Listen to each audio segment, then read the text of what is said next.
Ayun, isang reason kung bakit ayaw na din mag-bike ng iba kasi ang hirap na din sa kalsada. Dami mong kasabay, hindi ka tulad ng pandemic, ang luwag eh.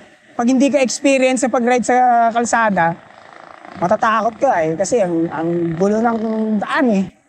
Daming motor, daming sasakyan, pipinahan ka. Hindi na na-utilize din yung bike lane, wala na.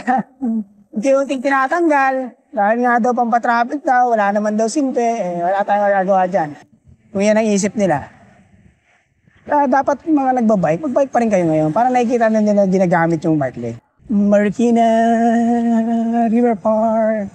Matagal-tagal kong hindi makikita to ah. Pero kung gusto makita, sasadyain talaga natin.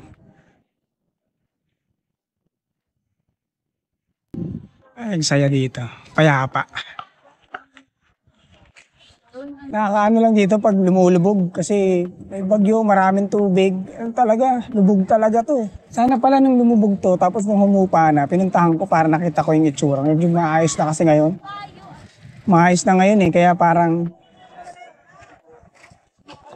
hindi ko alam talaga kung ano yung itsura nito nung lumubog siya.